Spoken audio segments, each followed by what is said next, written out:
The Doctor is walking around the TARDIS, speaking to it. You and me, we'll always be together. What do you mean, maybe? Oh, very funny. Anyway, you wouldn't be here without me. Okay, I suppose you did choose me. Right, Jenny, get over here. Time to go home. You want me to put my hands in that? It'll be fine. All it's going to do is get inside your psyche and work out where exactly home is. Don't you have the coordinates from when you first met me? Do you really think I was going to memorise the coordinates of someone's back garden, I have more pressing issues to think about. Fine. Jenny places her hands into the TARDIS telepathic circuits. Ouch! It bit me. Well, maybe if you took some time to speak to it every now and again, it wouldn't. Now just think of home, and she will... The Doctor is cut off as the cloister bell alarms. He grabs hold of the computer screen. What? No, it can't be. No, not now. Why does this always happen? Oh, God. It can't be. It is. The Doctor and Jenny are thrown to the floor as the TARDIS begins to plummet to the ground. Doctor? What's happening? Doctor!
The TARDIS lands on his side in what can only be described as a traditional English village.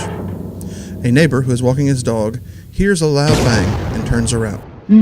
How odd. I haven't seen one of those in donkey's years. Go on, Rollo. Let's go have a look. The TARDIS doors swing open, taking Mr. Jeffers by surprise. The Doctor climbs out and helps Jenny. Why on earth did that happen? Jenny, are you okay? Yes, I'm fine. Doctor, what happened? Right now, I'm as confused as you are. This isn't the back garden. Where are we?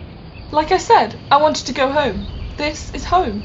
Who are you, may I ask, and what on earth were you both doing in that police box? It's the TARDIS. It's my spaceship. Time and relative dimensions is... Mr. Jeffers, it's me. It's Jenny Manning. Jenny, be careful. We might not be home exactly. But Doctor, you said the TARDIS would take me home. Jenny Manning? It can't be. You went missing almost 4 years ago. What? Jenny turns to the Doctor in annoyance. He gives her a small, apologetic smile. You said you could get me back 5 minutes before we left. What happened? Funny story, really. I mean, it's happened before. I blame the TARDIS. No, this is your fault. I've been missing for 4 years. You said way back when I first joined, 5 minutes. How do you think my family feel? How do you think my nana feels about it, Oh God, I knew going with you was a bad idea. The Doctor has fear in his eyes as Jenny mentions her gran. He cannot bear to be in Miss Grant's warpath again. Okay, maybe the TARDIS... Maybe I got a few things wrong, but nonetheless, there must be a reason for it. Like it matters. It does actually, Jen. Don't ever call me Jen. Especially when you have so much to fix already. Jenny is getting angrier and angrier with the Doctor. It's beginning to get out of hand. Suddenly, the Doctor's pocket sends a quick burst of heat through his jacket, scalding a mark into his skin. It's the psychic paper. He takes it out, showing an instant reaction of shock. Right, yes, I get you're angry, but I think we need to forget about that for a moment. Somebody has managed to send a message to my psychic paper. Who is it? I'm not entirely sure. I mean, it can't be. No, it must just be a mistake. You know, like junk mail. Just forget about it. The Doctor puts the paper away, looking slightly worried and curious at the same time. He gives Jenny a small smile to comfort her. Okay, if you say so. I'm still annoyed with you. Jenny turns to Mr. Jeffers, crossing her arms in annoyance. You wouldn't happen to be able to take me to go and see my family? I think it's the least I could do. Of course, Jenny. Of course. The doctor and Jenny are led away by Mr. Jeffers. They make their way to the house. Well, here it is. Just how you left it. In true Grant style, this isn't a normal house. This is the most eccentric house you would ever see, painted TARDIS blue with ivory covering the entire 4 floors of the house. A park can be seen to the left of the house with a pool to the right, and to top it all off, there was a small farm. Yet it still needs some work done to it. The doctor looks in amazement at what is before him, whilst completely understanding. I mean, it is Joe Grant's house. Home. Just your Grant to live here? I'm guessing she's just eccentric as ever. Could she ever be anything else, Doctor? Very true, very true. The doctor and Jenny approach the door. Jenny rings the bell.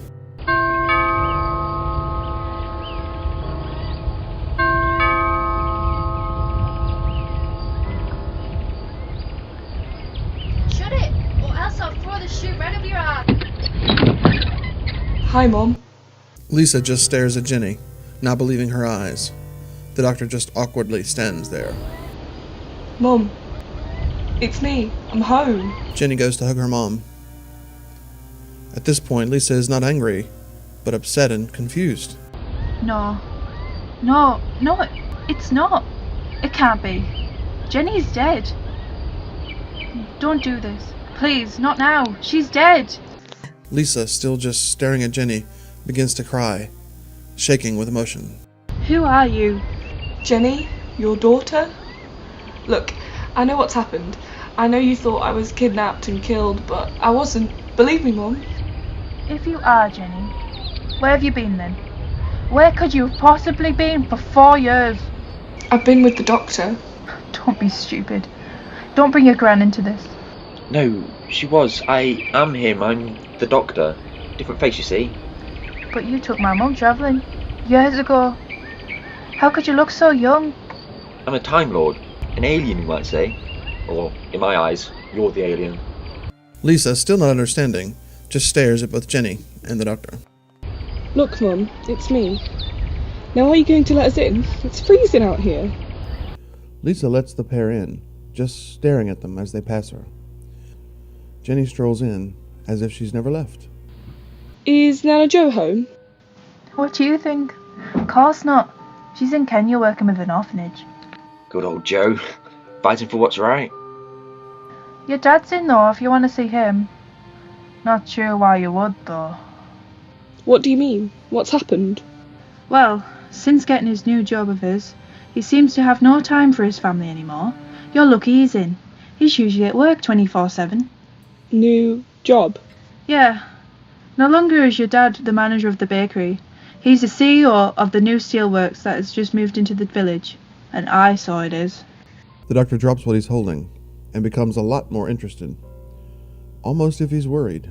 Steelworks. Doctor? Oh, sorry. Don't mind me. Just messing. How can they be here? The doctor reaches out the psychic paper. They don't have the power to. Not yet, anyway. He's a bit odd, isn't he? Trust me, this is him on a good day. Oi! They are interrupted by the sound of thudding. They then begin to hear a voice just ranting. What the hell is wrong with you? Who are you talking to? Your daughter. Jenny awkwardly waves to her dad while smiling nervously. Hi, Dad. Ginny? Hello? Your mother has been boring you, has she? I wouldn't be surprised. I have to live with her. Oh, thanks. It's me that's the problem. Mum, Dad, stop it. Do you know what? I wish I'd never come back. If this is what it's like now, Nana Jo really would be ashamed. See what you don't know, she wished she never came back. The doctor's eyes widen. He pulls out his sonic and begins to scan Martin. Oi! What do you think you're doing? Nothing. This is just what I, do to new people. Well, stop, you freak, or prepare to be deleted. The doctor jumps back, his eyes wide open, still pointing the sonic at Martin. Jenny and Lisa don't understand what's happening. Martin then shudders as if he's back to normal again. Martin, this Steelworks, where is it? How long's it been here? Just at the bottom of the quarry, and I would say about 5 months. Why? Right, okay, thank you. Come on, Jenny. We have some stuff to be doing. Doctor, I've only just come home. I'm not leaving again. Oh, why do you have to be so stubborn? Look, you'll be back in time for tea. Just come on! The doctor grabs Jenny's wrist, dragging her out of the house. The doctor and Jenny find themselves at the quarry. They arrive at the factory. A factory built from pure steel. It glistens in the bright sun. The doctor and Jenny get closer and closer, and suddenly stop behind a boulder. Hide, quick. Why? Just duck now, stop arguing for God's sake and do as I say! Jenny quickly ducks as she suddenly spots what the doctor must be on about. As she ducks, a loud gunshot can be heard. Okay, Doctor. What's happening? This used to be a nice little quiet village. Now there is a massive factory smack bang in the heart of it. What's happening? The humans are upgrading, that's what's happening. You never stop for 1 second, you just have to have the next best thing. You're like vultures, you shouldn't be known as humans, you should be known as technology vultures. Shut up. The doctor peers around the boulder. Come on, if we go now we might be able to make it without any severe injuries. Severe? The doctor and Jenny slowly make their way towards the door, but as they get closer, they become noticed. A strange figure comes from out of the shadows. Doctor? Shut up! We need to get in there without being noticed. Yeah, that's not going to happen. The doctor turns around. Jenny points towards the strange human-like figure. It edges forward every few seconds. Okay, well, run! The two run towards the door, the figure still at the same speed, edging ever closer. They arrive at the door. The doctor gets out his sonic. Open it! Can't you see I'm trying? The doctor continues to sonic the door, but it won't open.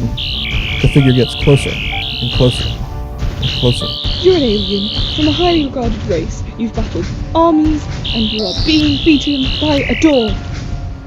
Okay, this is just fantastic. Oh, shut up. At least I am trying to do something. Jenny looks at him again, scowling. She sees a plank of wood down to her left. She picks it up and runs towards the figure, who is now almost directly in front of her. Jenny, what are you doing? Gaining his time. Now just open that stupid door. The doctor continues to try to open the door. Jenny then brings the plank of wood to the left of her face. She waits for the figure to get closer and closer.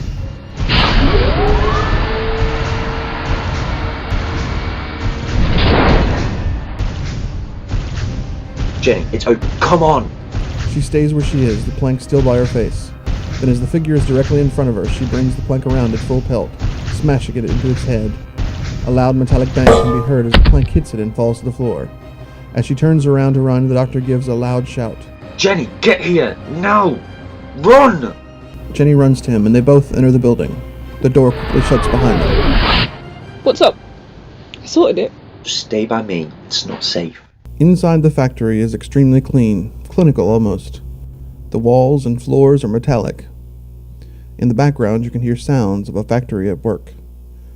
The doors operate automatically. Meanwhile, back in the family home, Lisa and Martin are arguing. 5 bloody years. How long does she plan on being out there? For 5 long years. She said she'd give us the money to finish off the house. Where is she, When the hell is your mum coming back? Don't you dare bring my mum into this. Just because you're unable to look after your own family does not mean you can take your pointless anger out on my mum. Anyway, she is twice the man you'll ever be. What the hell is wrong with you, woman? That mum of yours would rather be in the Amazon or Africa caring for those less fortunate than be with her own family, huh? Some mum she is. Lisa doesn't believe what she hears. She just stares at Martin in utter disgust. Get out.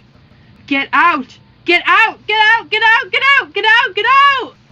Lisa moves toward Martin, pushing him repeatedly to get out, pushing him to the door. You can't push me out of my own home. Just you watch me. Get out! You will be the... As Lisa slams the door in Martin's face, he suddenly becomes stiffer, unable to move his limbs. The doctor and Jenny are slowly walking around the factory. Nothing can be heard but the sound of machines in the background.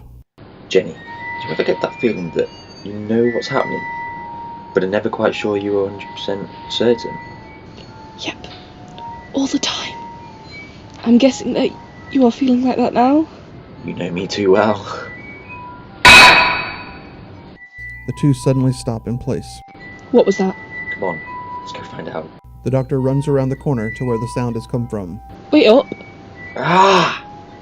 Doctor? Jenni turns the corner only to find the doctor is nowhere to be seen. All that remains is a pile of dust. Jenni heads towards the pile only to be stopped by a force field. Stuck and alone, Jenni doesn't know what to do. A blue ring begins to surround Jenni. Within seconds, she is nowhere to be seen. In a dark, secluded room, deeper inside the Steelworks, Jenni begins to come around. The only light is a blue ring that surrounds her. Doctor? Where are you? Help me. She begins to stand up as the lights are turned on, only to find that she is surrounded by an army of metal men. Who are you? We are your superiors. We are the Cybermen. The door opens. Martin, Jenni's father, walks out in a very unnatural, robotic way. Dad? He is not your father. He is our leader. Jenni's dad marches to the front of the platoon, coming face to face with Jenni. David.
Doctor, it's me, Elon.